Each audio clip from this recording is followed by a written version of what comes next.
আমি আমার অনেকদিন ধরে কেস চলছিল, তো তার হিম্মত হয়নি আমার চোখাচুকি হওয়ার বা আমার সামনাসামনি আসার। আমি ওই জিনিসটা নিয়ে এমনই ভয় পেয়ে গেছিলাম না, ওই জিনিসটা ভাবলে আমার প্রচণ্ড জ্বর আসতো আর গা হাত থরথর করতো, আমি দাঁড়াতে পারতাম না, এমন সিচুয়েশন হতো আমার। ভাবছিলাম যে প্রভু আমি কালকে কীভাবে কি ম্যানেজ করবো। আমার বাবা একটু সে আনাড়ি বলতে পারেন, আনাড়ি অ্যাকচুয়ালি সে হুটহাটে লেগে যাবে, তো তাকে কিছু সেরকম বলা সম্ভব নয়, আমাকে পুরোটা ম্যানেজ করতে হবে। তো সে আবার গাড়ি আনতে যাবে, হ্যানতে আমি এইসব তার। এবার আমি যখন সমস্ত কিছু ম্যানেজ করছি, পাঁচটাকে বারবার ফোন করছি, একটু তো ভয় লাগছে। কিন্তু কালকে 10:30 থেকে প্রায় 3টে অবধি আমি আমার জীবনের সবথেকে বড় শত্রু তাদের সামনে ছিলাম, কিন্তু প্রভু আমাকে এতটা শক্তি দিয়েছে আজকে আমি এখানে কাঁদছি, কালকে আমি সেখানে হেসেছি, আমার শত্রুর সামনে আমি হেসেছি। শত্রু দেখছে কীভাবে এত কিছু করে ফেললাম, সব নিয়ে নিলাম, এত ক্ষতি করলাম, এতগুলো বছর নষ্ট করে দিলাম, কীভাবে ভালো আছে অবাক।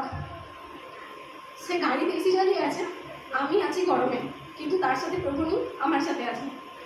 তো তারা সমস্ত কাজ মিটে যাওয়ার পর মদ বিড়ি গাঁজা যা যা আছে খাচ্ছে, আমি আমার প্রভুকে স্মরণ করছি। সেখানে দাঁড়িয়ে আমি প্রার্থনা করছি যে প্রভু সত্যি তুমি আমাকে যে মনোনীত করেছো, আমাকে যে এতটা শক্তি দিয়েছো, তার জন্য তোমার ধন্যবাদ। কারণ আমি ওদের সামনাসামনি হওয়ার আমার কোনো ক্ষমতা থাকেনি, যাওয়ার আমি জানতাম যে আমার কিছু একটা হয়ে যাবে, হয় আমি জ্বর আসবে, না হলে আমি মাথা ঘুরে পড়ে যাবো।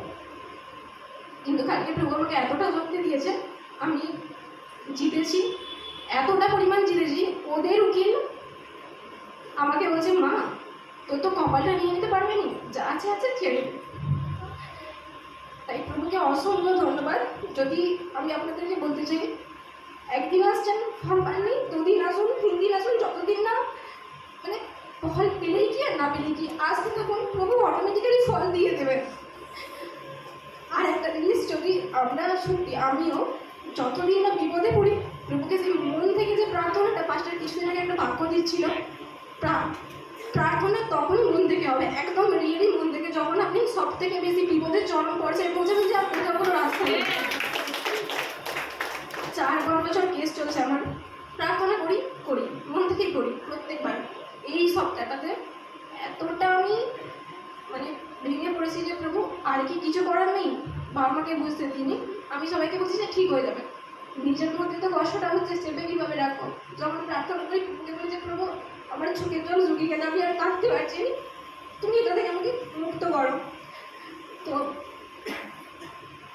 আমার যে শত্রু, কালকে আমি একটা স্ট্যাটাস দিই পাশের বাক্য, আমরা রাত্রি 2টার সময় কী করি, প্রার্থনা করি।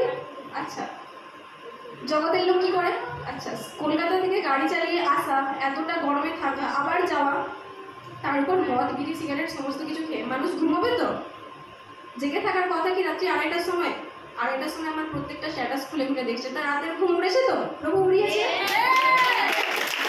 অসংখ্য ধন্যবাদ আমার পাশে থাকার জন্য। আর